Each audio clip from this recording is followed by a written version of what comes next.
Welcome, I'm Debbie Roses, and you're listening to Get In, a podcast dedicated to getting into body and life conversation.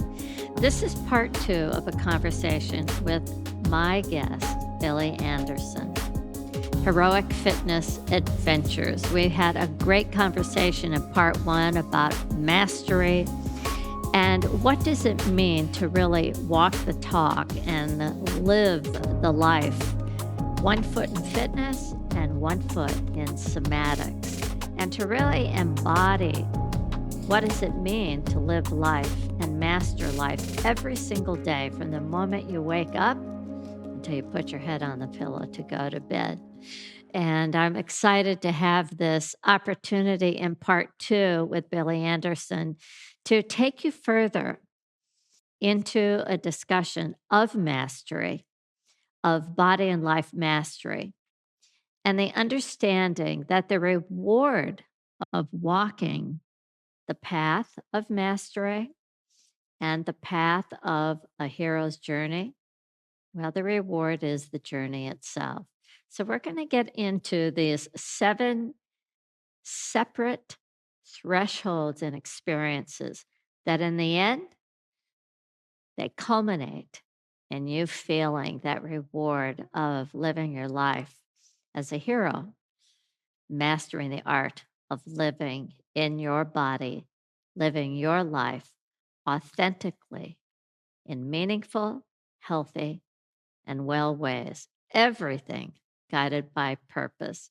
Welcome back, Billy. I'm really excited that we have an opportunity to jump in to this conversation of mastery and take people through these steps that can be used to measure where am I and how am I doing? Do I need to slow down? Do I need to speed up? That measurement thing. So, when it comes to mastery and you think about mastery, what does that mean to you? Hmm. Well, mastery is to me is a path, as you mentioned. It's committing to a path beyond the initial excitement that led you to the path. That Ah, and being on the path for its own sake, beyond beyond external reward. In other words, we're beyond the dopamine driven reward pathway in our brain, and we're accessing something deeper, something more satisfying. And we do the practice for its own satisfaction, and sometimes for some bigger calling and sense of purpose. I love the idea of no reward. And we have a practice in our brown belt training that's very much tied to that. And it is associated with making a commitment, a declaration where you say it out loud. And then you're basically witnessing yourself. You're watching. Am I following through? Am Hmm. I following through on my commitment? I said I was going to do this. How am I doing? And I really love these different stages, all part of a hero's journey. They give me an opportunity to make a commitment to one thing and to keep assessing and checking in. How am I doing? So let's talk about the first step on this hero's journey. And the 3 parts, of course, departure, initiation, return. Those are the 3 big parts. But within that, there are these experiences, this felt sense that really do affect us mentally, physically, emotionally, and spiritually. So the first step is breakdown. This is where there's a call to stop. Mhm. And oftentimes people begin a new hero's journey through an illness, a divorce, a death, something. But we can also stop when you talk about in the getting that pull, that sense that there's something in there for you if you'll just let go of what was and you'll just move forward. It's the dissolving of your ordinary or habitual living, the breakdown of habits, observing, wow, I'm in the unknown. This is something that I don't know.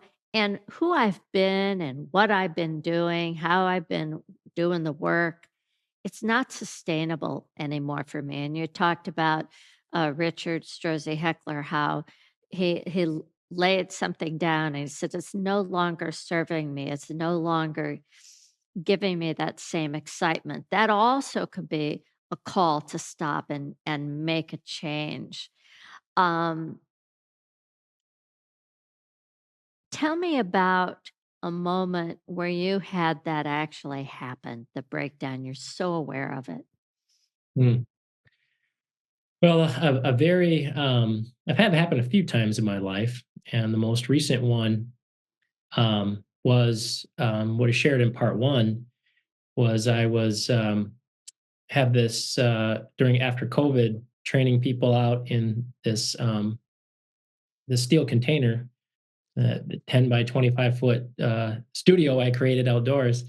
And I could feel the aliveness and the satisfaction and the joy, like opening the gate in the morning and opening the and preparing everything. And then I would go back into the main fitness building, and it was a beautiful building. It was state of the art, and there's nothing there. There was no aliveness for me anymore.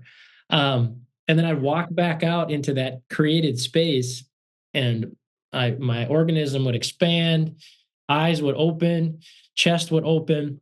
And so to me, that was both walking back into the main facility that I had been working in for 21 years or something like it. Um, and that was my convention. The breakdown was the finally being able to notice there was no life or energy left there for me. It was wonderful, it served its purpose.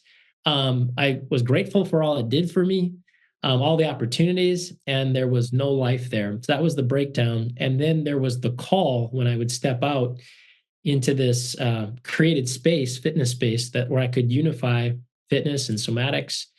Um, and that led me to this vision of my own studio where I could formalize this, and to be able to create a space from scratch. I'm looking at it right now, and to be able to hold that and create a system, a business system that could create that type of energy day in and day out. And so that was the fear edge on the threshold of my hero's journey, with regard to the breakdown. Was I had never launched out of the safety of corporate fitness in my life. I had been for years practicing somatics, and a private practice, but my main income was fitness. And so for me to leave, the thought of leaving all that security, and stepping out on my own, that it paused me more than a few times. Um, and I couldn't deny the palpable felt sense of the aliveness. I could not accept COVID dying down and me just going back to my old way. I was changed. I was different. And so I It's sort of like when I took my shoes off and there was just no way I could go back. You talk about somatic, the felt sense, the body screaming, this is the way. And the vitality we talk about, Nia, measuring vitality and measuring the sensory study of being alive. You talk about what makes you feel alive. I can feel it, when you're talking, that call, and 1 second the reality was perfect. And in a split second the reality doesn't work anymore. And you're like going, "Oh no, but that reality puts food on my table." Yeah, yeah. It does, it is scary. And yet when you follow the path of the heart and you let the body lead and we follow the body, it may be scary, but in the end, you're going to be in that maze and you're going to find your way out. You're going to look back and go, imagine if I had not said yes to taking this risk and this journey. So I'm going to ask our listeners right now, think about what was that moment in your life, or have you had one? Look for it. That sensation of vitality, of being alive, where you go, I want more of that in my life. I'm declaring I want more of that, and know that you can create that reality. Yeah. Throw your hands up. I declare 'em, yeah. So step two, chaos, right? And we're out of our comfort zone. Right? You go and you go, "Oh my god, is anybody gonna show up? Am I gonna make money here?" Right? I'm the same way. Is anybody gonna come to class? I'm telling you to take their shoes off at the height of the aerobics boom. Um, and yet that personal experience of searching for something that you instinctively know through your body is better for your soul. It's more sustainable for who you are to become in the future.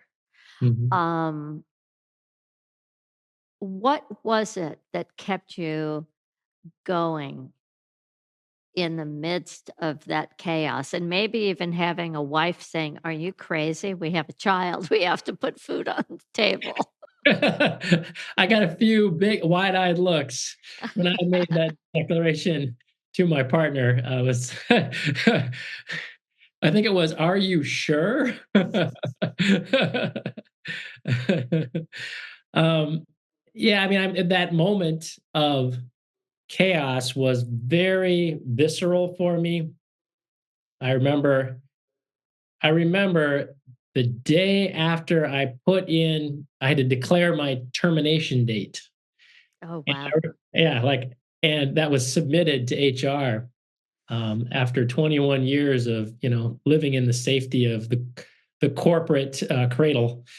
Um, and I remember, and I was mentally ready for it, and then all of a sudden, I got this deluge of emails disconnecting me from every benefit, healthcare benefit, like all these, like they just started coming into my inbox. And at that moment, this was the initiation of the chaos. It felt like I was Neo in the first episode of The Matrix, where all the hoses are bursting off of him, you know, and I'm, like, oh my gosh, all this familiarity, hoses bursting off my soma, and then getting dumped, like going down that slide, and there I was in, like, okay, okay, look, time to orient here, time to orient. And my two practices to orient in that, um, were, my 31 Jokata and my declaration. So I would speak it. I would go through that bodily practice, that would center me, and I would recite the words of Joseph Campbell, which I listened to many months before I left. If the listeners haven't ever seen his interviews, with Bill Moyer, I think is in the late Yeah. '80s. They're fantastic. Um, and he's the architect of the hero's journey. And asserted this. He asserted this. He said, "Follow your bliss and don't be afraid to follow it. And doors will open where there were none." And he asserted that as a fact, not as his opinion. Yeah. And so I was like, kind of like, Sensei, the founder of Aikido, okay, I'm going to test you on this one. You built enough credibility with me that and I would check in from time to time in those first few days. I'm doing my admin work, only have a handful of clients. And I'd say, am I in my bliss? Am I in my Yeah. joy? And I'd be like, I am. It was undeniable. The numbers weren't showing it, but yeah. But you were creating the energy field. You Mhm, know, what you are talking about here for our listeners is really stage 3, alliances. And alliances are really important. Alliances mean that there at some point along the journey, if we're smart, all of us will find an alliance, a muse, somebody to accompany us, somebody to shine the light on the path that has been there, that can give us advice with. And Joseph Campbell, you know, Bill Moyer, listening to their conversation, and and finding words that then you can program into your brain. The brain loves to serve, it loves a job. So that when we say, brain, I want you to help me follow my bliss, then you can sit back because your brain and body will send you a message. Billy, that's not your bliss.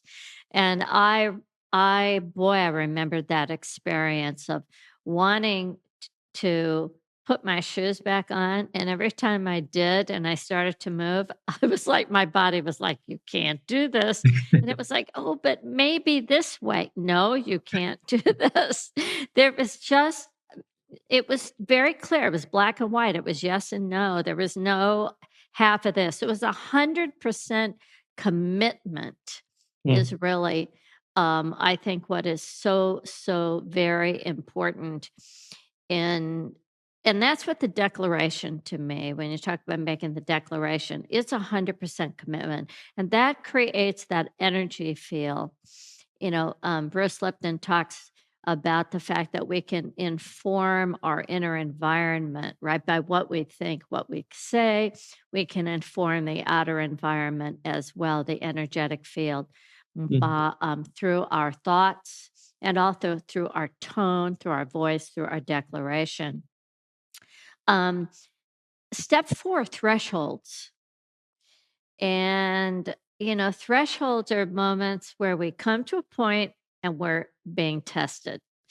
mhm, We're faced with a challenging moment that requires we say, "Oh, I forgot I'm the hero. I'm the hero." It's a crossing. It's a personal threshold. Can I do this? What can I do? It's a stage where growth and wisdom really makes us aware of the new reality, right? mm, So we see it. And to me, that those thresholds, there are moments of, are you going to turn back? Are you going to keep going? Right. mhm, For me, it was observing, am I going to keep with my 100% commitment? Am I going to chicken out or am I going to be the hero? Um, and it also, for me, the thresholds are opportunity of a signpost to stop, pause, and recommit. mhm. And, you know, and I love that, the stopping, pausing, recommit. Yep, nope, nope. I see all this. I hear all this, but I'm gonna go this way. Talk about some of your thresholds. Yeah, there have been so many, and there are still thresholds that I encounter as I'm at this stage of the manifestation of this business. Mhm. But the thresholds have been like that first moment of, you know, oh shit, this is real. This isn't practicing. This isn't dojo time. This is real. And then moments where, you know, there was, I think, 2 or 3 months in where, you know, most of my clients followed me, but at the time I was under a non-compete, so I had to honor that, and there was only so much I couldn't directly market to anybody I had worked with. So I wanted to have the integrity for that. And so there were a few months in there where it was steadily growing, but I looked at, the income that I was making and the trajectory, and I was like, I just had to. It didn't look like within 6 months, I was going to be exceeding that. And so there are a few deep breath moments where I would have to recite, go to my declaration, my Jokata practice. I would again recite the words of Joseph Campbell, "Follow your bliss," and make that day um, excellent. Make that day excellent. Like, just pour in. If I was used to having 8 clients and I only had 3, just pour in to those 3 clients. Just Yeah. pour into them. Give them this amazing experience. And I had a phrase that also helped guide me from a book I read, probably the best sales book that I've ever read, called "Book Yourself Solid." And in there, this author talked about as another mantra, there are people that you are meant to serve, and they're Yeah. out there waiting for you. And when you find them, give them so much value that you think you've given too much. And then remember to give even more. And so then that's when I remember that phrase. So then if I only was used to having 8 clients, and my new venture, I only had 3, well, they were the people I was meant to serve. So I would just give them all my creativity. I would, as though I was, and give them the vibration as though I was making double. And that holding that orientation, staying in the present moment with what I could do, um, all these other opportunities within 3 months started to open up to where I was, making a better income than I was in a commercial fitness space. Beautiful. Yeah. Beautiful. Now, the And next step is the innermost cave. And this is where you realize there's no turning back. I remember sitting in the corner, huddled in the corner of my um, apartment, just in such fear, having taken off my shoes and having literally lost my business overnight.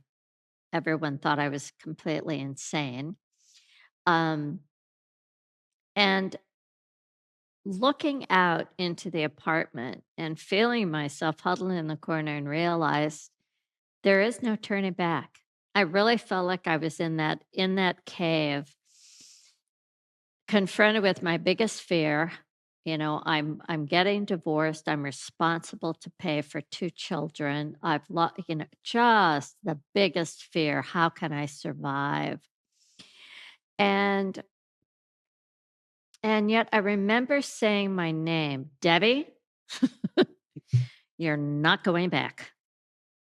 You have set this in motion and you're going to take it forward. And I felt this innermost, um like I had gone down to the bottom, and I got this some kind of life force breath by going into that innermost cave and really facing that biggest fear, that in a moment, again, in a flash, in a moment, there 1 second, and the next second, just like, shot out of the dark kind of thing. Did you have a moment like that when you were making that shift? yeah, I mean, I always had envisioned a studio that was really a place for a community of complementary practitioners. And I had imagined a place where there was some kind of group fitness format that was complementary, Mhm. um, with this somatic point of view of personal training. And so that really, it came after I had met you and been introduced to Nia, because the first initial space was a low risk space that I had acquired that was month to month, so I could exit quickly.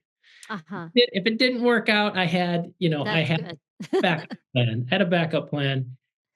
But once I met you and I saw that I would need a space to manifest this vision where I could hold Nia dance classes, and integrate them into the personal training program design, massage therapist, somatic breath worker, complementary services.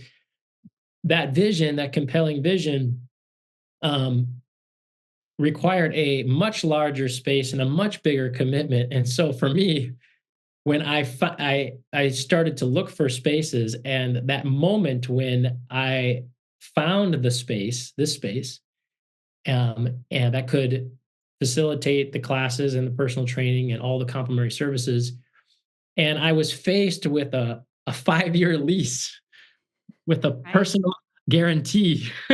Like, that was the moment where it's like, if I sign this, there is no going back. There isn't an exit, and I had to check myself because, like, I just had to check myself because I'm all in. I mean, now I'm in for 5 years. Years.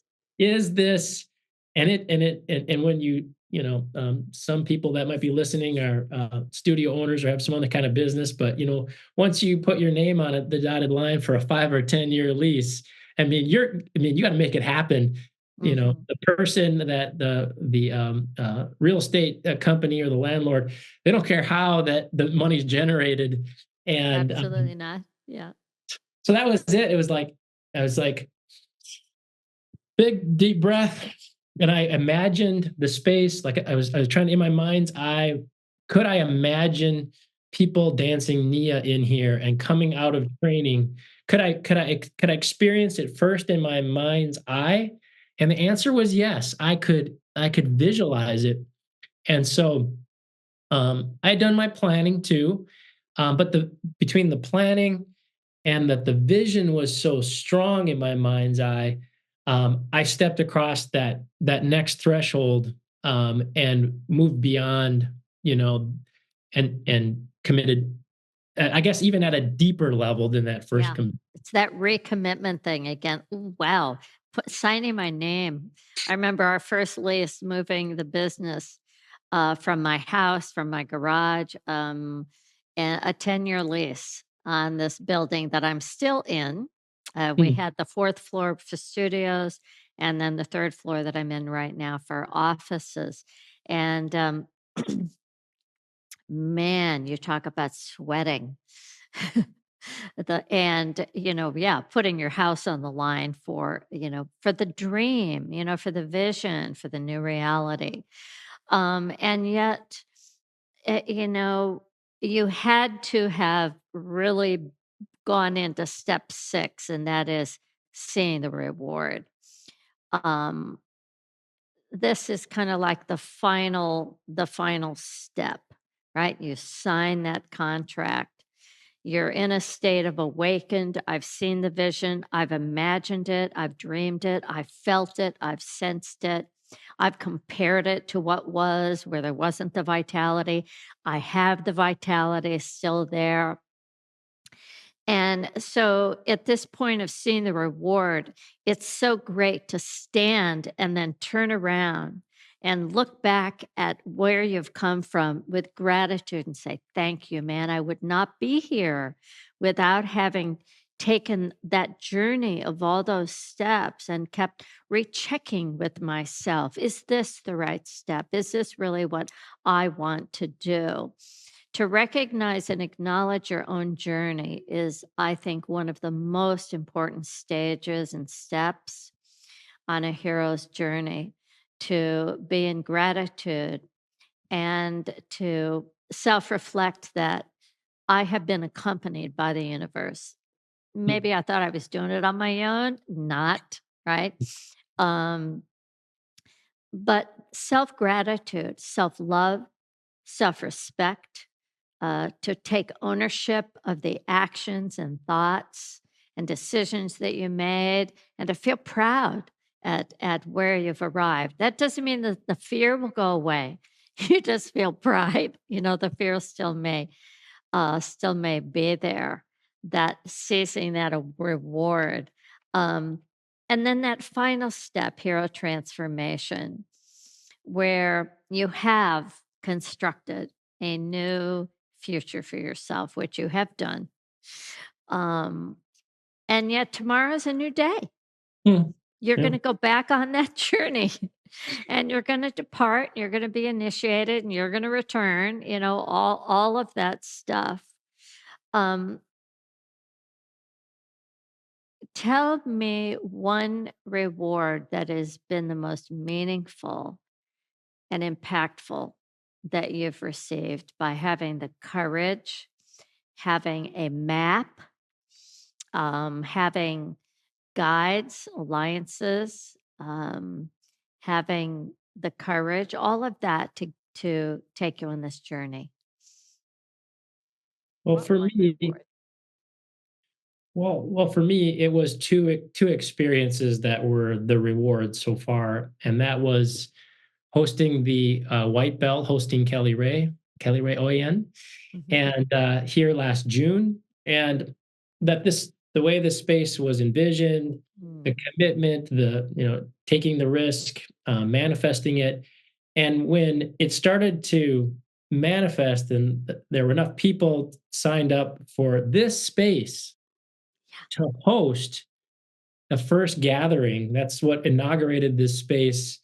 Mm. Um, and I remember after each session of the white belt, I'd sit here, be walking, and it was like the space was like vibrating, like it was just like happy to be holding space for this type of event, and to bring in community and practice.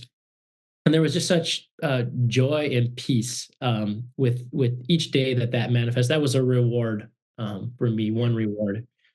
And then I had a public grand opening in the fall, and we had events every night, Nia classes. We had Joel Jameson speak about Morpheus and HRV.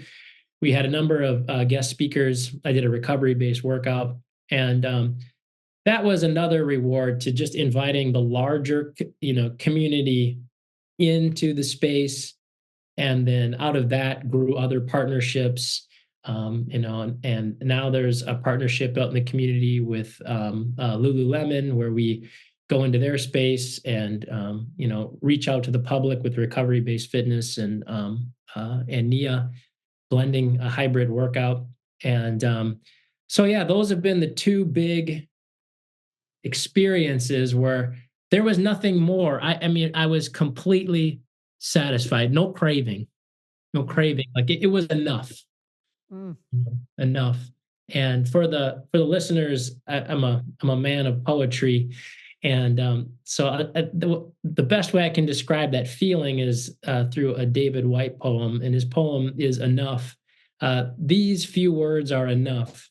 If not these words, then this breath. If not this breath, then this sitting here. This opening to the life we have refused again and again until now. Until now. Until now. Wow. Thank you so much. Wow. I feel inspired, motivated, which is what I hope our listeners always feel when they come to any Get In podcast. But Billy Anderson, you have absolutely inspired me. Thank you so much for sharing your hero journey, your story about mastering body and life, and the journey from fitness to somatics to this beautiful heroic fitness adventures journey, this beautiful facility that now serves your community. And most important, it's serving your soul and your spirit, which means that you can touch the lives of those individuals that come into your space in a deeply spiritual and rewarding way. Um, Heroes on a journey. Mm, That's you, everybody that's listening to this. Think about it. Heroes are bold, they don't hide, they stand tall. They face what is ahead. It doesn't mean that they're not afraid. They face what is ahead. They're gallant. They let their brave out. When's the last time you let your brave out? They're known for their grit and grace, their strength. They express and they live daring. They're bold in every aspect of life. They're authentic, courageous, and determined. They find and use the moment to access the potential that lives within them, that is being pulled by the future self. They provide hope to others. They're admired for good actions. They meet challenges head on. They turn the idea of superhero into everyday normal. They see what is wrong in themselves or in the world, and they want to do something about it. They don't just see it, they sense somatically the imbalance, the dissonance, and they know there's got to be a better way. They eagerly overcome adversity by seeing the opportunity in the chaos.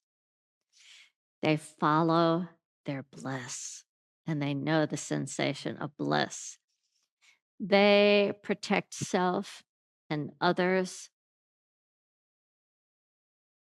using humility and kindness. Sometimes they don't know the answer, but they're willing to accompany themselves and others to find the answer. They maintain a behavior, a character, and a mindset that they can be proud of. So when they put their head on the pillow at night, they say, "Did I get applause? Did I get a standing ovation? Or did the audience go, nah, I don't think I'll see this again?" They want the reruns and they want to be proud of the reruns daily. They serve life and they know that the path they walk is to serve the person that they're meant to be. They may not be able to define it, but they can sense it. If you'd like to find out more about Billy Anderson, please go to heroicfitnessadventures.com. You can find information about him as a personal trainer and about his facility. Kelly Ray Oyen is going to be offering a blue belt training at his facility. Can't wait to hear about that. You can find out more about me at debbierosas.com. Find out more about Nia at nianow.com, and to receive 2 weeks free, you can go to Nia On Demand, and there you can get a taste of the Nia lifestyle practice and workout, holistic workout experience. Billy, thank you so much for joining me, and I'll see you next time. Have a great day. Thank you, Debbie.